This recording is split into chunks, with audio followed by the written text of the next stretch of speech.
कैथल की नई अनाज मंडी में आज इंडियन नेशनल लोकदल पार्टी की ओर से युवा न्याय सम्मेलन का आयोजन किया गया, जिसमें मुख्य अतिथि के रूप में इन लोग नेता अभय चौटाला ने शिरकत की। अभय सिंह चौटाला ने जहां इस सम्मेलन में गठबंधन सरकार को जमकर कोसा और युवाओं के साथ हो रही बेकदरी को गिनाया। वहीं उन्होंने 2018 में इंशो द्वारा आयोजित किए गए कैथल में सम्मेलन को भी याद किया, जिस सम्मेलन में दुष्यंत और दिग्विजय ने युवाओं को बरगला करके बहका करके भाजपा के बहकावे में आग करके पार्टी को तोड़ने का काम किया था, जिसका खामियाजा आज प्रदेश के युवाओं को भुगतना पड़ रहा है।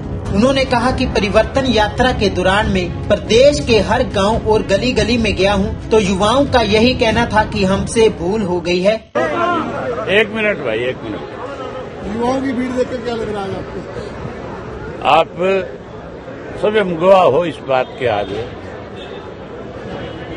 कि बहुत ज्यादा ठंड के बावजूद जो शेड आपका मंडी का सबसे बड़ा है, उसमें तिल फेंकने को जगह नहीं थी। जितने युवा साथी अंदर थे, इतनी ही बड़ी संख्या में बाहर भी थे। अब युवा बदलाव लाएगा। हमारी इस परिवर्तन यात्रा में मुझे लाखों युवाओं से मिलने का मौका मिला था और इसीलिए हमने ये फैसला लिया कि हम युवाओं का एक सम्मेलन करेंगे। और जब युवाओं से मैं मिलता था उस यात्रा के दौरान, तो युवा सबसे ज्यादा मायूस था। युवा सबसे बड़ी शिकायत करता था कि हमारे साथ राजनीतिक तौर पे बहुत बड़ा धोखा किया गया, हमें बरगलाया गया, हमें झूठे आश्वासन दिए गए, हमें अब आपसे उम्मीद है। मैं जब उनसे मिलता था तभी मैं इस बात का फैसला कर रहा था कि मैं पार्टी के अपनी कोर कमेटी के सामने ये बात जरूर रखूंगा कि जो युवा मायूस है, हमें उसको इस प्रदेश की बागडोर सौंपनी चाहिए। और युवा जितनी एनर्जी के साथ इस प्रदेश को आगे ले जा सकता है, उसके लिए हमें उसकी एनर्जी को जरूर इस्तेमाल करना चाहिए। अगर युवा को कोई जिम्मेवारी नहीं सौंपेंगे तो ये प्रदेश बर्बाद हो जाएगा। हम दिल्ली के सराउंडिंग बैठे हैं, उसका असर दिल्ली पे पड़ेगा। आज नशा बहुत बड़ा है हरियाणा प्रदेश में। मुझे बहुत सारी माताओं बहनों ने यात्रा के दौरान ये शिकायत करी कि नशा बेचने वालों की कमी नहीं है, कोई पकड़ने वाला नहीं है, कोई रोकने वाला नहीं है। जिनके पास जाकर के हम गुहार लगाते हैं, उन्हीं के घरों में नशा बेचने वाले हमें बैठे नजर आते हैं। अगर सत्ता में बैठे लोग नशे बेचने वालों को घरों में रखेंगे तो हमारी पीढ़ी कैसे बचेगी? आप कुछ करो, हमें आप पे विश्वास है, भरोसा है। मैंने उस दौरान ये फैसला लिया, कोर कमेटी के सामने रखा कि युवाओं को जिम्मेवारी देनी है तो सत्ता में बड़ी भागीदारी युवाओं की होनी चाहिए। और हमने ये फैसला किया कि आने वाले समय में 50% युवाओं को टिकट दे करके हम सरकार में बड़ी भूमिका युवा निभाए, इसकी जिम्मेवारी युवाओं को देंगे।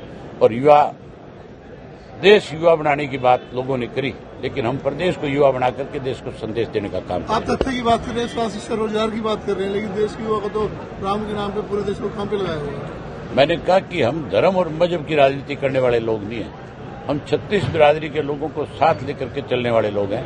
चौधरी देवीलाल ने हमेशा किसान की और कमेरे की लड़ाई लड़ी। किसी के साथ प्रदेश में अन्याय हुआ, उन्होंने किसी की जाति नहीं देखी, उन्होंने जाकर के उसके साथ खड़े होकर के उसको न्याय दिलाया। हम चौधरी देवीलाल की नीतियों को आगे बढ़ाने वाले हैं। हम भी परमात्मा में विश्वास और भरोसा रखने वाले लोग हैं। हमारे घरों में भी भगवान राम के मंदिर हैं। हम भी सुबह और शाम उनकी पूजा अर्चना करते हैं।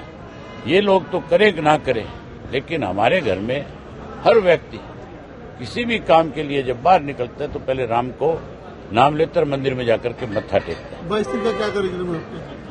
22 तारीख का कोई विशेष है? 22 तारीख को शनि का मंदिर हमारे सरसा में एक बना है। पुराना मंदिर था, बहुत पुराना, उसको भव्य मंदिर बनाया गया है।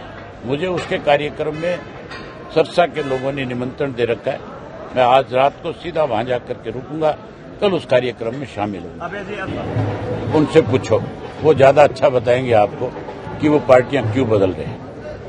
अभय सिंह चौटाला ने ना तो कभी पार्टी बदली, हमने तो जिस दिन से होश संभाला है उस दिन से कांग्रेस के खिलाफ वोट डाला है और चौधरी देवीलाल की नीतियों को आगे बढ़ाया है।